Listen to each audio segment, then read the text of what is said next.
اس سورۃ البقرہ آیت نمبر 208 سے 210 تک آپ حضرات کے سامنے تلاوت ہے۔ ان آیات کریمہ کا ترجمہ یہ ہے: یا ایھا الذین آمنوا، اے وہ لوگ کہ جو ایمان لائے، ادخلوا، داخل ہو جاؤ تم لوگ، فی السلم، اسلام میں، کافہ، پورے کے پورے۔ اے ایمان والو، داخل ہو جاؤ تم لوگ اسلام میں کامل طور پر، مکمل طور پر۔ وَلَا تَتَّبِعُوا، اور نہ چلو تم لوگ، اور نہ پیروی کرو تم لوگ، اور نہ اتباع کرو تم لوگ، اور نہ چلو تم لوگ خطوات، قدم با قدم، خطوات، قدم با قدم، قدموں پر، شیطان کے، اور نہ چلو تم لوگ قدم با قدم شیطان کے، اور نہ چلو تم لوگ شیطان کے قدموں پر۔ اِنَّهُ لَکُم، بے شک وہ شیطان تمہارا عدو مبین، کھلا دشمن ہے۔ عدو، دشمن، مبین، کھلا، واضح طور پر۔ فَإِن، سو اگر، زللتم،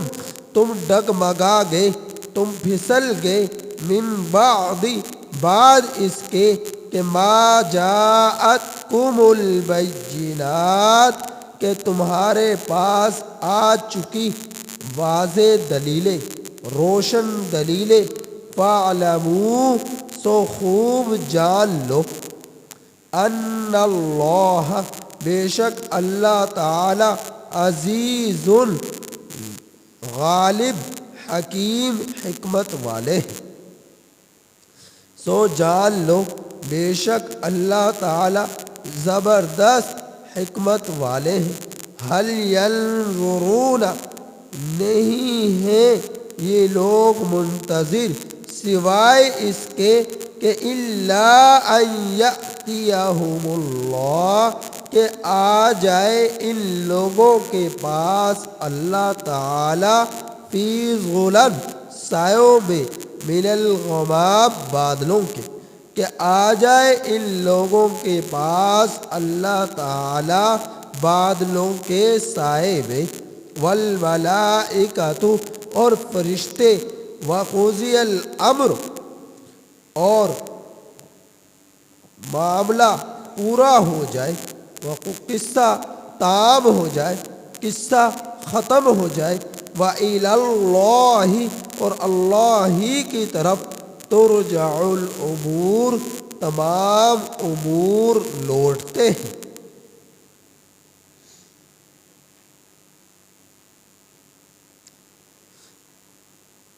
ان آیات کریمہ کا شان نزول، شان ورود یہ ہے کہ ابتدائی اسلام میں جو لوگ نو مسلم تھے اور نو مسلم سے مسلمان ہوئے، اسلام میں داخل ہوئے، نئے نئے یہودیت کو چھوڑ کر یا نصرانیت کو چھوڑ کر اسلام میں داخل ہوئے، تو وہ لوگ، ان لوگوں کا یہ دلوں میں بات آئی کہ اب ہم دین محمدی علیہ السلام میں داخل ہو چکے، تو اگر ہم کچھ چیزیں وہ جو یہودیت میں تھی اور کچھ چیزیں وہ جو دین محمدی میں ہے، اگر دونوں پہ ہی عمل کر لیں، کچھ رعایت مل جائے دین محمدی سے، اور ہم دین موسوی میں پر بھی عمل کر لیں، تو اس میں کوئی حرج نہیں ہونا چاہیے۔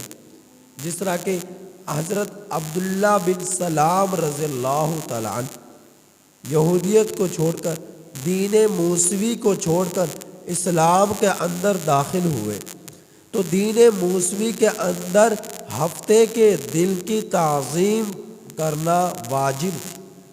اور اونٹ کا گوشت کھانا حرام تھا۔ تو دین محمدی علیہ الصلاۃ والسلام میں ہفتے کے دن کی تعظیم، اس کی وجوبیت ختم ہو گئی، اور اونٹ کا گوشت جو دین موسوی میں حرام تھا اس کی حرمت ختم ہو گئی کہ اب کھانا اونٹ کا گوشت یہ حلال ہے۔ تو جب یہ حکم دین محمدی علیہ الصلاۃ والسلام کے اندر آ گیا تو حضرت عبداللہ بن سلام رضی اللہ تعالیٰ عنہ اور کچھ لوگوں کے دلوں میں یہ بات آئی کہ اگر ہم دین موسوی جو دن ہے ہفتے کا، اس کی تعظیم کو واجب کے درجے میں نہ رکھیں، یعنی حسب معمول اس کی تعظیم کرے لیکن واجب نہ سمجھے، ضروری نہ سمجھے، اور اسی طرح پر اونٹ کا گوشت کھانے کو ہم حلال سمجھیں لیکن ہم کھائے نہ، حلال سمجھیں لیکن ہم کھائے نہ، چھوڑ دیں، تو اس میں کچھ مذائقہ نہیں ہونا چاہیے کہ دین موسوی پر بھی عمل ہو جائے گا اور دین محمدی علیہ الصلاۃ والسلام پر بھی عمل ہو جائے گا۔ یہ کہنے لگے، یہ دلوں میں بات آئی حضرت عبداللہ بن سلام رضی اللہ عنہ، تو اس وقت اللہ تعالیٰ نے ان آیات کریمہ کا نزول فرمایا کہ یہ سب شیطان کی پٹیاں ہیں جو تمہیں پڑھا رہا ہے کہ جب تم دین محمدی علیہ الصلاۃ والسلام میں آ چکے تو اب پورے کے پورے داخل ہو جاؤ، دیگر مذاہب کے کاموں کو چھوڑ دو، جو اس سے پہلے جو تم کرتے چلے آئے ہو وہ چھوڑ دو، اور اب جو تمہیں شریعت ملی ہے اس پر پورے کے پورے عمل پیرا ہو جاؤ۔ تو یہ آیت کریمہ یا ایھا الذین آمنوا ادخلوا فی السلم کافہ میں جو السلمی لفظ ہے، یہ السلمی سیل کے زیر کے ساتھ بھی لفظ آتا ہے، اور یعنی السلمی، اور سیل کے زبر کے ساتھ بھی یہ لفظ آتا ہے، یعنی السلمی۔ تو السلمی اور السلمی دونوں اعتبار سے یہ لفظ آتا ہے، دونوں اعتبار سے یہ لفظ آتا ہے۔ اگر ہم السلمی سے اس لفظ کو لیں اور السلمی سے لیں تو دونوں اعتبار سے اس کا ایک معنی بنتا ہے صلح عمل، صلح اور عمل، یہ اس کا معنی بنتا ہے۔ اور اگر لفظ لیں السلمی تو پھر اس کا معنی بنے گا اسلام۔ تو دو معنی آتے ہیں السلمی کے، اسلام، صلح، عمل، یہ معنی آتے ہیں لفظ السلمی کے۔ تو یہ لفظ بکسر سیل اور بکسر فتح دونوں اعتبار سے، یعنی زبر اور زیر دونوں کے اعتبار سے لفظ سیل کا، السلمی کے سیل کا استعمال ہوتا ہے۔ اب اگلا لفظ جو کافہ ہے یہ حال بن رہا ہے۔ اب یہ حال جو بن رہا ہے اس میں بھی دو احتمال ہیں۔ لفظ کافہ یا تو یہ حال ہوگا ادخلوا کے اندر جو ضمیر ہے اس کا، یا پھر لفظ کافہ یہ حال ہوگا السلمی کا۔ تو کافہ یا تو ادخلوا کی ضمیر کا حال ہوگا، لفظ السلمی کا یا پھر حال ہوگا، دونوں احتمال ہیں۔ تو پہلے بالا کے اعتبار سے مفہوم یہ ہوگا کہ ہم پورے کے پورے اسلام میں داخل ہو جائیں۔ کس طرح پورے کے پورے داخل ہو جائیں؟ یعنی ہمارے کان، ہماری زبان، ہماری آنکھیں، ہمارا سوچنا، ہمارا پکڑنا، ہمارا چلنا سب شریعت کے مطابق بن جائے، سب شریعت کے مطابق بن جائے، اور اس یوں کہہ لے کہ ہمارا ظاہر بھی شریعت کے مطابق بن جائے اور ہمارا باطن بھی شریعت کے مطابق پورا کا پورا بن جائے، دین اسلام کے مطابق۔ ایسا نہ ہو کہ جوارح یعنی اعضاء میں ہاتھ پاؤں میں تو اطاعت ہے، احکام کی بجا آوری ہے، اور دل اور دماغ اس پر پوری طرح مطمئن نہ ہو۔ ایسا بھی نہ ہو کہ دل و دماغ تو مطمئن ہو لیکن اعضاء سے اعمال کرنے والا نہ ہو، ایسا نہ ہو، بلکہ اگر اعضاء سے بھی اگر اس کے عمل کر رہے شریعت کے مطابق، دیکھنا شریعت کے مطابق، سننا شریعت کے مطابق، بولنا شریعت کے مطابق، اور سوچنا شریعت کے مطابق، یعنی اچھی باتیں سوچنا، پکڑنا شریعت کے مطابق، چلنا شریعت کے مطابق بن جائے، اور دل میں پورا اعتقاد اور یقین بھی ہو جائے، تو پھر کیا ہے، یہ پورے کا پورا اسلام میں داخل ہونا ہے۔ اور اگر اعضاء تو ساتھ نہ دے لیکن دل اور دماغ پوری طرح شریعت پر مطمئن ہو، اسلام پر پوری طرح مطمئن ہو، تو تب بھی یہ ادھورے اسلام میں داخل ہے، پورے کے پورے اسلام میں داخل نہیں۔ تو اسلام میں پورے کے پورے داخل ہونے کے لیے ضروری ہے کہ ہمارا باطن اور ہمارا ظاہر، ہمارا سوچنا اور ہمارا دیکھنا، ہمارا سوچنا اور ہمارا بولنا، ہمارا سوچنا اور ہمارا سننا، ہمارا دل میں یقین کا ہونا، اعتقاد کا ہونا، اور ہمارا پکڑنا اور چلنا، یہ پورا کا پورا اسلام کے مطابق بن جائے، پورا کا پورا اسلام کے مطابق بن جائے، یہ مطلب ہوا۔ اور اگر ہم دوسرے معنی کے اعتبار سے اس کی تفسیر کو لیں تو پھر ترجمہ یہ ہوگا کہ اسلام میں مکمل طور پر تم لوگ داخل ہو جاؤ، یعنی اس مطلب کیا ہوا کہ اسلام کو صرف مسجد اور عبادات کے ساتھ مخصوص نہ رکھو۔ اگر کوئی مسجد اور عبادات کے ساتھ اسلام کو مکمل سمجھتا ہے تو یہ اس کی بے وقوفی ہے، کیونکہ اسلام نام ہے پورا نظام حیات کا، اسلام نام ہے پورا نظام حیات کا۔ کیا مطلب کہ چاہے اسلام تمہارا جو ہے مسجد سے متعلقہ ہو، اسلام چاہے نماز سے متعلقہ ہو، چاہے روزے سے متعلقہ ہو، چاہے حج سے متعلقہ ہو، چاہے زکوٰۃ سے متعلقہ ہو، تو ہر ایک میں پورا اعتقاد ہونا ضروری ہے۔ تو اسلام پھر اس سے نکل کر چاہے صنعت کی صورت میں ہو، چاہے معاشرت کی صورت میں ہو، چاہے معیشت کی صورت میں ہو، چاہے سیاست کی صورت میں ہو، چاہے جہاد کی صورت میں ہو، چاہے معاملات کی صورت میں ہو، چاہے معاشرتی زندگی سے متعلق سے ہو، چاہے معاملات کی صورت میں ہو، غرض یہ مسجد سے لے کر بازار تک، سونے سے لے کر جاگنے تک،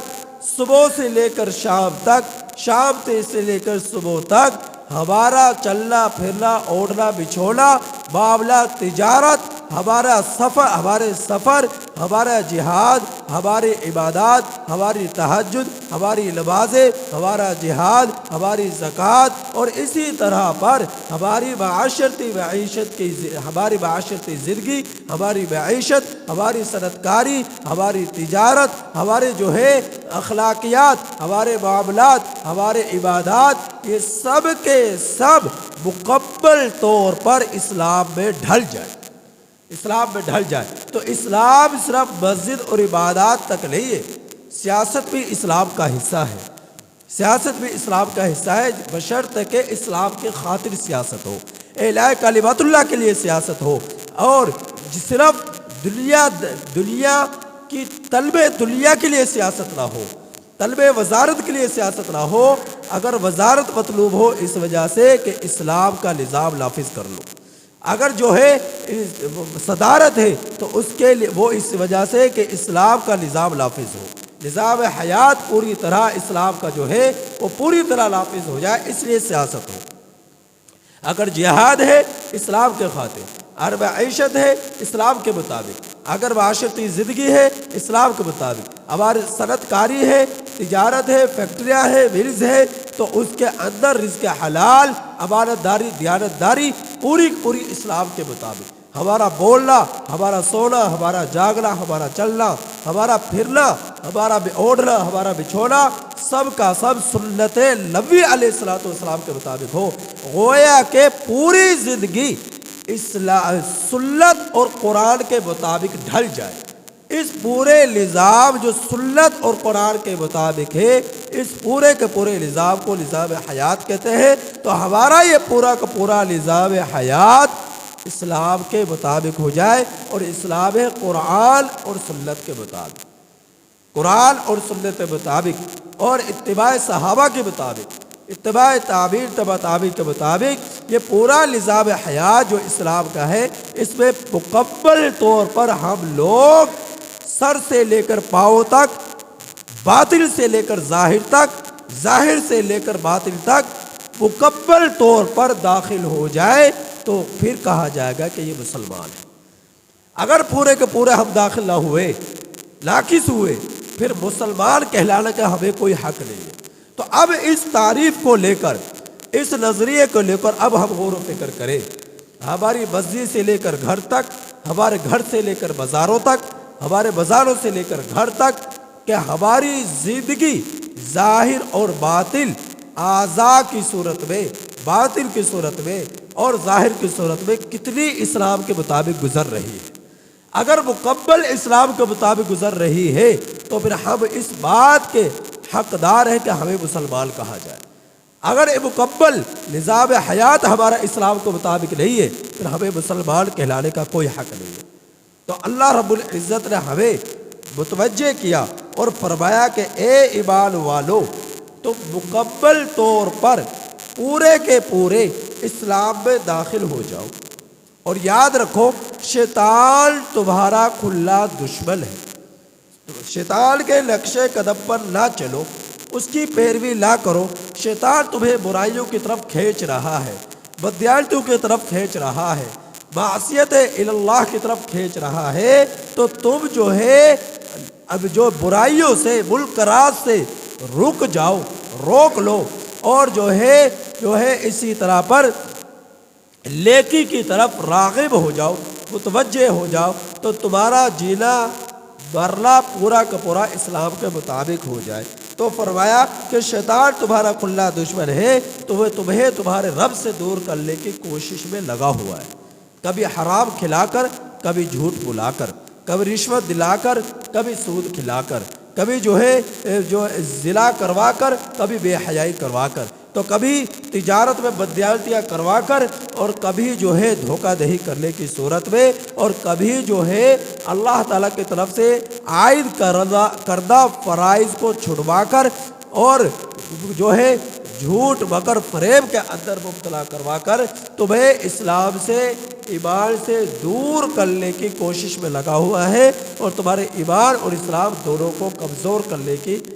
در پر ہے۔ لہٰذا تم اپنے اس دشمن کو پہچانو، اور دشمن کو پہچان کر سنبھل کر ذرا زندگی گزارو۔ کون فرما رہے؟ اللہ تعالیٰ فرما رہے اِنَّهُ لَكُمْ عَدُوٌّ مُّبِينٌ، بے شک وہ تمہارا کھلا دشمن ہے۔ پھر فرمایا پھر اگر تم پھسل گئے، زللتم کو مانا ہے ڈگمگانا، اور اس کا مانا کیا ہے؟ پھسل جانا۔ اگر تم دین اسلام سے پھسل گئے، ایمان سے پھسل گئے، اسلام سے پھسل گئے، بعد اس کے کہ تمہارے پاس واضح دلائل آ چکے، نبی کریم صلی اللہ علیہ وسلم ہمارے پاس آ چکے، قرآن آپ صلی اللہ علیہ وسلم کا جو ہے ایک معجزے کی صورت میں اللہ کا کلام، اللہ کی کتاب ہمارے ہاتھوں میں موجود ہے، اور دین اسلام پورا کا پورا ہمارے سامنے موجود ہے۔ تو ان تمام دلائل اور نشانیوں کے آ چکنے کے بعد بھی اگر ہم لوگ پھسل گئے یا دین سے دور ہو گئے، اسلام سے دور ہو گئے، تو پھر اللہ تعالیٰ فرما رہے کہ جان لو کہ بے شک اللہ تعالیٰ زبردست حکمت والے ہیں۔ حکیم کا، عزیز کا کیا بالا؟ غالب۔ عزیز کا کیا بالا؟ زبردست، یعنی جب چاہے، جس وقت وہ چاہے سزا دے سکتا ہے، جب چاہے، کسی وقت بھی، چاہے دن ہو، چاہے رات ہو، چاہے طوفان ہو، چاہے اندھیری ہو، چاہے امن ہو، چاہے بے امنی ہو، کسی وقت بھی وہ سزا دے سکتا ہے۔ اسے جب سزا دینے پر وہ آئے کوئی روک نہیں سکتا۔ اور حکیم حکمت کو یعنی جس کے لیے جتنا چاہے مناسب سمجھے گا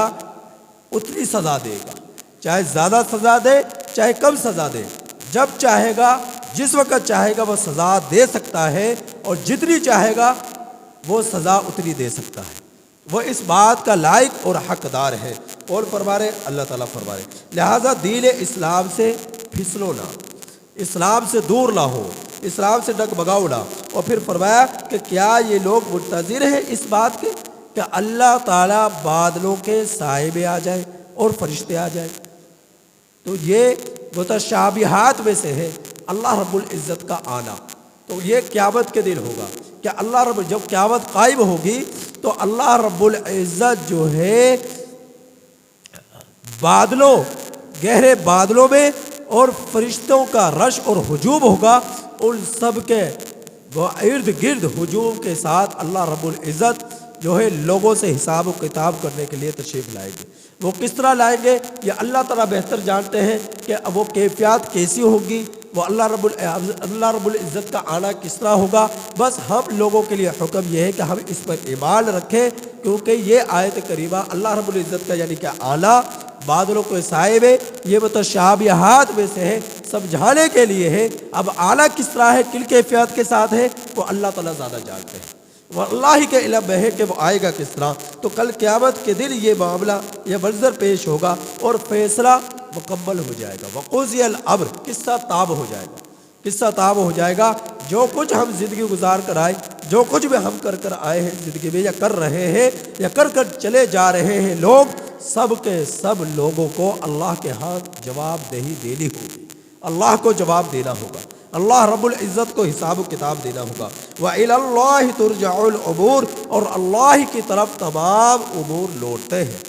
کوئی چیز ایسی نہیں جو اللہ تعالیٰ سے چھپ سکے یا اللہ تعالیٰ کے علم سے بالا تر ہو سکے۔ ہمارا چاہے ہم تنہائی میں کوئی کام کریں، چاہے ہم ہجوم میں کوئی کام کریں، چاہے ہم کھل کر کوئی کام کریں، چاہے ہم چھپ کر کوئی کام کریں، ہمارے جتنی بھی نیکیاں ہیں یا جتنی بھی برائیاں ہیں وہ سب کے سب اللہ کے علم میں ہے، اور وہ حساب ہمارے اعمال کے جو رجسٹر ہیں ان کے اندر وہ درج ہو رہی ہے۔ لہذا غفلت کے ساتھ زندگی نہ گزارو، ذرا سنبھل کے زندگی گزارو کہ ہمارے ایک ایک نقل و حرکت پر اللہ رب العزت کی طرف سے نگران کرام الکاتبین کی صورت میں موجود ہے، اور وہ ہمارے اعمال کو لکھ رہے ہیں، وہ ہمارے اعمال کو لکھ رہے۔ تو اللہ رب العزت دیکھ رہے کہ ہم لوگ دنیا میں کر کیا رہے۔ وجوہ یومئذ ناظرہ الی ربہا ناظرہ، اللہ رب العزت دیکھ رہے کہ جو کچھ ہم لوگ کر رہے ہیں دنیا کے اندر، چاہے چھپ کر کرے چاہے ظاہراً کرے، اللہ رب العزت کے علم میں ہمارا اوڑھنا بچھونا، اٹھنا سونا جاگنا، چلنا پھرنا، صبح سے لے کر رات تک، رات سے لے کر صبح تک، ایک ایک نقل و حرکت اللہ رب العزت کے علم میں ہے۔ ہم اللہ تعالیٰ کے علم سے، اللہ کے نظروں سے چھپ نہیں سکتے، بھاگ نہیں سکتے۔ لہذا جب ہماری ایک ایک نقل و حرکت پر اللہ رب العزت جو ہے باخبر ہے، تو ہمیں سنبھل کے زندگی گزارنی چاہیے، اپنے رب کی نافرمانی نہیں کرنی۔